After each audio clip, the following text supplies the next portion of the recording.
Assalamualaikum warahmatullahi wabarakatuh. Perkenalkan, nama saya Nindya Rahmi Suhendi, absen 22 dari kelas 11 MIPA 2. Kali ini saya akan menjelaskan materi tentang kesimpulan tentang peristiwa proklamasi dan maknanya bagi kehidupan sosial, budaya, ekonomi, politik, dan juga pendidikan bangsa Indonesia.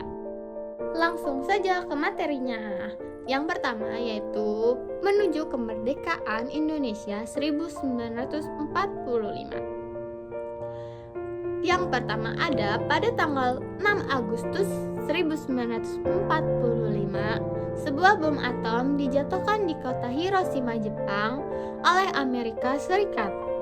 Kemudian yang kedua, pada tanggal 7 Agustus 1945 dibentuklah PPKI atau Panitia Persiapan Kemerdekaan Indonesia yang dipimpin oleh Insinyur Soekarno dan Muhammad Hatta sebagai Wakil Ketua PPKI. Lalu yang ketiga, pada tanggal 9 Agustus 1945, bom atom kedua dijatuhkan di atas kota Nagasaki yang menyebabkan Jepang menyerah kepada Amerika Serikat serta sekutunya. Kemudian Soekarno, Muhammad Hatta, dan Rajiman diterbangkan ke Dalat Saigon. Lalu yang keempat, pada tanggal 10 Agustus 1945, kabar penyerahan Jepang terhadap sekutu diketahui oleh Sultan Syahrir. Yang kelima, pada tanggal 12 Agustus 1945, pemberian janji merdeka oleh Jenderal Terauchi kepada Indonesia. Lalu yang keenam, pada tanggal 14 Agustus 1945, rombongan Soekarno kembali ke Indonesia. Kemudian didesak oleh Sultan Syahrir untuk segera memproklamasikan kemerdekaan.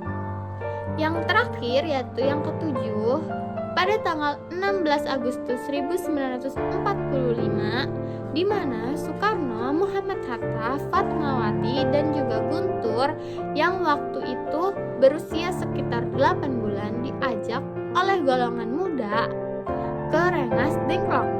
Tujuannya agar kedua tokoh terbebas dari pengaruh Jepang dan bersedia memproklamasikan kemerdekaan Indonesia.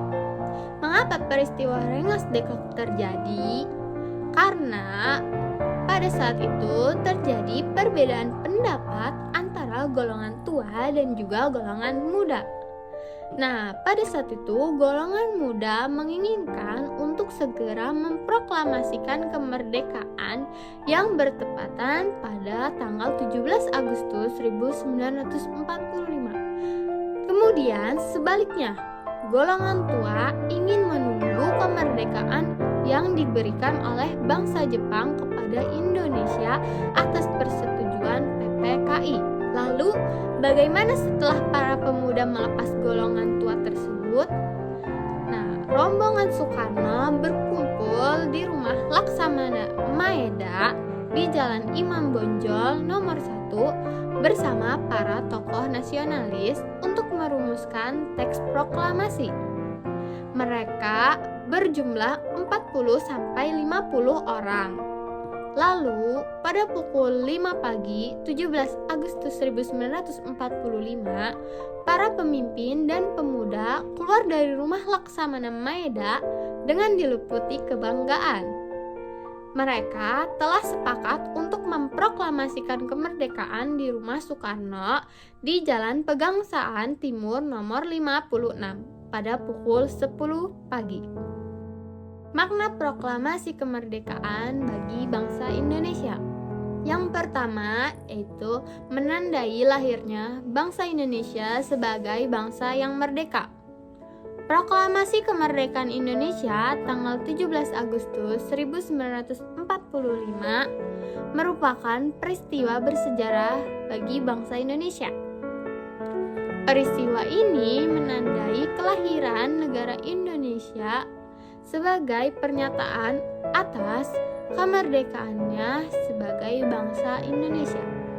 Kemudian yang kedua, puncak kemerdekaan bangsa Indonesia. Bangsa Indonesia dijajah bangsa Eropa dan juga Jepang sangat lama. Penderitaan rakyat selama masa penjajahan membuat bangsa Indonesia bertekad menjadi bangsa yang merdeka. Sehingga seluruh rakyat Indonesia berjuang untuk meraih kemerdekaan.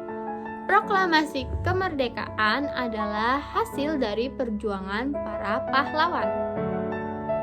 Lalu yang ketiga, pengakuan kepada dunia luar. Dengan membacakan proklamasi, Indonesia mengumumkan kepada dunia luar bahwa Indonesia adalah negara yang merdeka, berdaulat, dan sejajar dengan negara lainnya. Pengakuan ini disebut dengan pengakuan de facto dan diikuti dengan pengakuan negara lain yaitu de jure. Lalu yang keempat yaitu bukti bahwa Indonesia merupakan bangsa yang mandiri. Jepang menjanjikan kemerdekaan bagi Indonesia, tapi para pemuda menginginkan proklamasi kemerdekaan tidak dicampuri oleh Jepang. Hal ini membuktikan bahwa kemerdekaan Indonesia murni hasil perjuangan bangsa Indonesia, dan Indonesia berhasil meraih perjuangannya. Yang keempat, bukti bahwa Indonesia merupakan bangsa yang mandiri. Jepang menjanjikan kemerdekaan bagi Indonesia, tapi para pemuda menginginkan proklamasi kemerdekaan tidak dicampuri oleh Jepang. Hal ini membuktikan bahwa kemerdekaan Indonesia murni hasil perjuangan bangsa Indonesia, dan Indonesia berhasil mengusir penjajah. Yang kelima yaitu tonggak sejarah bangsa Indonesia. Pembacaan teks proklamasi merupakan awal dari masa kemerdekaan Indonesia yang terbebas dari belenggu penjajahan. Lalu yang terakhir yaitu yang keenam, landasan untuk bersikap terhadap dunia. Bertahun-tahun bangsa Indonesia dijajah oleh bangsa asing. Bangsa Indonesia harus patuh terhadap kebijakan bangsa asing kala itu. Setelah proklamasi kemerdekaan, bangsa Indonesia menjadi bangsa yang merdeka dan bebas untuk menentukan sikap terhadap dunia. Sekian dari saya, mohon maaf bila ada salah kata. Wabillahi taufiq wal hidayah. Wassalamualaikum warahmatullahi wabarakatuh.